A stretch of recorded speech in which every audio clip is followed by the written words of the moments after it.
Siyempre, di ba, kayo namang movie kaya ginala dito si Nita. Yes. Ano po, pwede niyo po mag-salita. Okay, ito yung bago naming dala dito, Silent Night. Mamaya malalaman nyo bakit Silent Night. Pero family drama pa rin to, action. First time to na may ganitong movie, yung approach ng action. First time to, never ko tong nakita kahit saan bansa. Kaya dito sa atin, never. So mamaya malalaman nyo na kaagad kung ano yung Silent Night at bakit Silent Night. Pwede po kong pakwento, ano yung proseso ng pagpili ng mga pelikula na Basta merong nag-email sa amin, meron kami kinokontak, or di ba pumupunta kami Locarno, pumupunta kami Cannes, punta kami ng Austin, Texas, kung saan mga festival. So doon, nakakuha kami ng mga movies, tapos ina-approach namin sila, gusto namin ditong i-distribute sa Pilipinas. Ganun lang. So tapos email lang. Then namimili kami mga producers kung ano yung maganda at sulit dito sa atin. Paano pwedeng ipalabas na tumutugma sa kultura ng Pinoy. Ayun. Ano po isang festival? Sorry? Saan po particular festival? Namin nakukuha to, Cannes. Sa Cannes ba? Yes, sa Cannes talaga. Tapos, Austin, Texas, meron din akong paparating. Nakikipag-negotiate pa, yes. Talaga pong kita ang commitment nyo to bring quality films dito? Kasi ano na to, pang third consecutive na ba to? Second to, and meron pa kaming, actually lahat ng nabili naming movies, anim. Yes.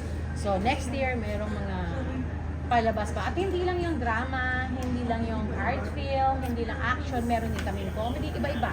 Meron kaming, ano ba susunod? Marami. Meron kaming animation, meron kaming mga ganon. So, iba-iba, hindi kami nag-i-stick dun sa drama lang. Darating din po kaya yung time na yung bida dadali nyo na dito. Kasi di ba yun?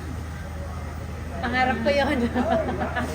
Pinaplano yun. Actually, umpisa lang to eh. Umpisa. Step by step, magiging okay din. Later on, who knows, yung mga bida nandito na. So, yun, yung Nathan, yun yung plan. Miss Sylvia, have you always been a fan of John Woo as a director? Bata ako. Bata ako. Gusto ko maging action star, pero walang nagtiwala sa akin. Gusto nila drama ako. Gusto nila every time iiyak ako. Pero, alam mo yun, so pag love ko sobra yung mga action stars. Si John Woo. Yan ang mga gusto ko pag movie niya talagang nakatingin ako. Kasi, yun na nga. Gusto ko nga maging action star. Kaso, doon tayo sa drama na punta. Wala naman pagsisisi. Pero, pag sinabing, ito yung actions na mga movies, talagang nakatutok ako. So, meron pa kaming mga action films, action movies na darating. When in fact, isa dun sa Schwarzenegger. Darating. At yung meron pang isang mga Jackie Chan. Kasi idol ko yun eh. So, parang nire-negotiate pa namin ngayon. So, yun. Can you also tell us, may napanood na po ba kayo yung previous projects ni John? Actually, hindi ko matandaan yung mga film, mga title kasi virgin pa ako.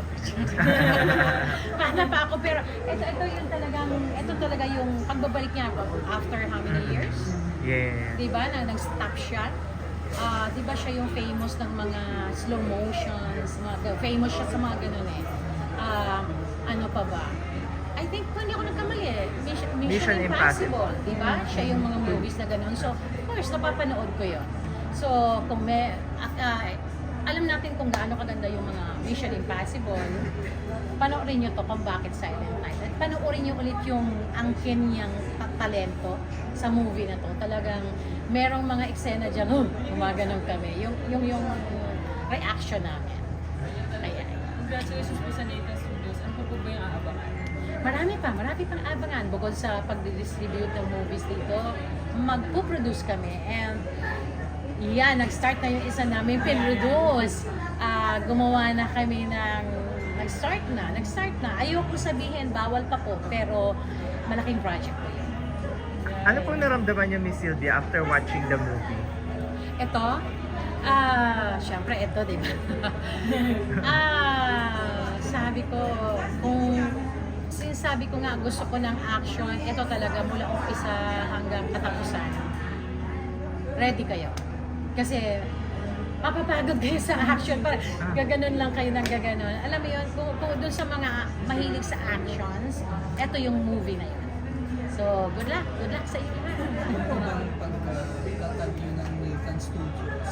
Kahit preparation for that time na nagawa nyo na lahat bilang artista, and yet gusto nyo pa din part ng industry, kaya may ambag pa din kayo. Yes, kasi later on, honestly, hindi ako mawawala sa industriya. Never akong mawawala sa industriya. Pero later on, magle-laylo ako. Especially pag nagkaapo ako. Kasi waiting na lang talaga ako sa anak ko. Alam ng mga anak ko yun. So doon ako focus. Kung hindi man ako masosyo, hindi man ako aarte, I'll make sure meron pa rin akong ambag sa industriya, which is pagpuproduce. So, eto. Tsaka, syempre, ginagawa ko to slowly para sa mga anak ko. Para later on, pag binitawan ko to, sila na. Arjo, Maine, Ria, Jella. Silang magkakapatid. Apat, di ba? Yun. So, I-invite na lang po na panood. okay. So, November 29 na po. Huwag natin kalimutan. Please lang po. Ito, Silent Night. At maniwala po kayo. After ng movie na to, paglabas nyo sa sinihan, Silent Night talaga yung magiging itsura nyo. Silent po kayo. Okay po. November 29 po. Silent Night. Thank you. Salamat.